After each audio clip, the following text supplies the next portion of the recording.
दोस्तों, यूपीएससी के प्रिपरेशन में हमारे क्या क्या रिसोर्सेस या स्टडी मटेरियल होने चाहिए, सोर्सेस कहाँ कहाँ से हमको अपने टॉपिक जो सिलेबस वाइज जीएस 1 2 3 4 के जो टॉपिक है पेपर है उसके लिए हमें क्या क्या रिसोर्सेस स्टडी मटेरियल चाहिए, उसके बारे में आज हम बात करेंगे हम लोग। तो देखिए, सबसे पहले तो आपको ये समझना है कि मार्केट में बहुत सारे अवेलेबल हैं resources, study materials, books, but मेरे हिसाब से आपको सिर्फ एक पर्टिकुलर जो आपको इजीली समझा सके, मतलब ये कि जो भी मतलब कोचिंग सेंटर का मटेरियल है या कोई वेबसाइट है ऑनलाइन, तो जो आपको इजीली समझा सके उसको एक को फॉलो करना चाहिए। क्योंकि अल्टीमेटली करंट अफेयर्स और ये जो बाकी टॉपिक्स हैं, स्टैटिक पार्ट है, वो ऑलमोस्ट सबके सब लोग पढ़ते हैं और वो मोर और लेस सेम रहता है, तो उसमें कोई ज़्यादा डिफरेंस नहीं आने वाला है। मेन चीज़ है कि आपने समझा है कि नहीं उस पर्टिकुलर टॉपिक को, या आपका जो भी पेपर 1 2 3 है उसके बारे में बात कर रहे हैं। तो सबसे पहले एक ऑनलाइन रिसोर्स, उस पर फोकस करना चाहिए। नंबर 2, मंथली करंट अफेयर्स का की जो मैगजीन आती है, चाहे वो विजन आईएएस की हो या फिर XYZ किसी का भी हो, दृष्टि का हो या XYZ किसी भी कोचिंग सेंटर का हो, उसको महीने के अंत में आप देखें, रिवाइज करें, फोकस करें। नेक्स्ट चीज़ ये है कि आपका कमिटमेंट और डेडिकेशन वो बहुत स्ट्रांग होना चाहिए। नेक्स्ट इसमें यह है कि एनसीईआरटी की बुक्स के बारे में बात होती है कि एनसीईआरटी की बुक्स पढ़नी चाहिए।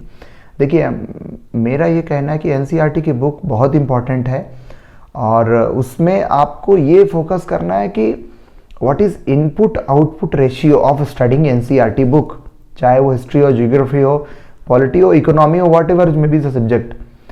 तो उसमें यह है कि आप XYZ क्लास 9th की, 10th की, 11th 12th की जो भी एक पर्टिकुलर सब्जेक्ट की एक टॉपिक एक बुक लेते हैं आप, उस बुक को कम से कम समय में उसका जो मेन जूस है, जो क्रक्स है, जो मेन समरी है, उसको आप कैसे समझते हैं और उसको आगे बढ़ते हैं, उसको लेके आगे बढ़ते हैं। मेरा मतलब है कि सारा दिन आप एनसीईआरटी में लगा रहे हैं, दैट इज़ गुड, सबकी अपनी अलग अलग सोच हो सकती है, स्ट्रेटजी हो सकती है, बट मेरा ये कहना है कि कम टाइम में ज़्यादा काम करना होगा।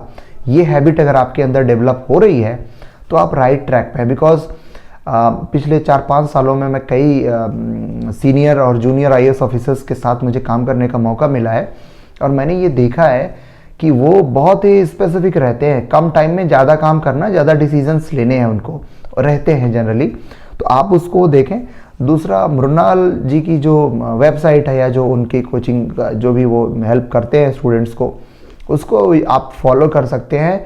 बट आपको हमेशा यही देखना है कि जो भी आपके सिलेबस का टॉपिक है उस पर आपकी understanding, mature understanding, balanced understanding बन रही है कि नहीं बन रही है।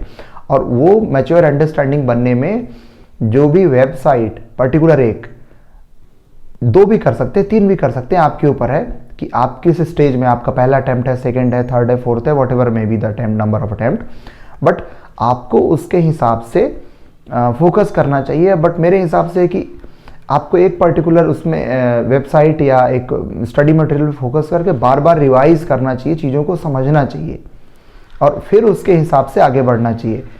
क्योंकि कई बार स्टूडेंट्स मुझसे पूछते हैं कि सर वो IAS बाबा है, XYZ और भी दुनिया भर की वेबसाइट है, सर हम एक चीज़ वहाँ पढ़ते हैं, फिर वहाँ एनालाइज करते हैं, फिर वहाँ एग्ज़ाम देते हैं, टेस्ट देते हैं और बाद में हम बहुत डीमोटिवेट हो जाते हैं कि हमारे नंबर कम आ रहे हैं। चाहे वो मॉक टेस्ट की बात हो या फिर मेंस की बात हो, क्योंकि बहुत स्टूडेंट मेरे पास भेजते हैं जो ऐसे चेक करने के लिए कॉपी।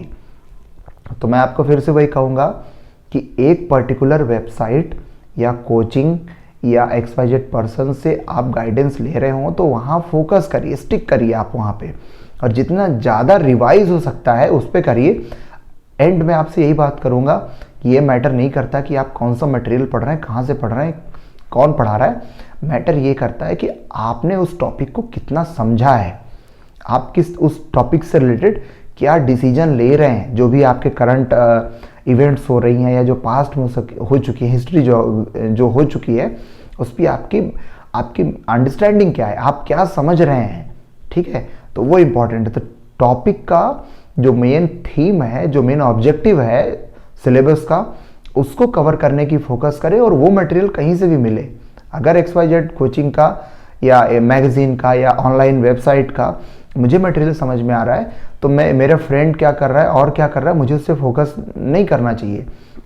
मुझे मेरा फोकस ये होना चाहिए कि मुझे जहाँ से समझ में आ रहा है मैं वहाँ से अपना स्टडी करूँगा, वो मटेरियल फॉलो करूँगा और मैक्सिमम मतलब टाइम्स रिवाइज करूँगा, रिवीजन करूँगा।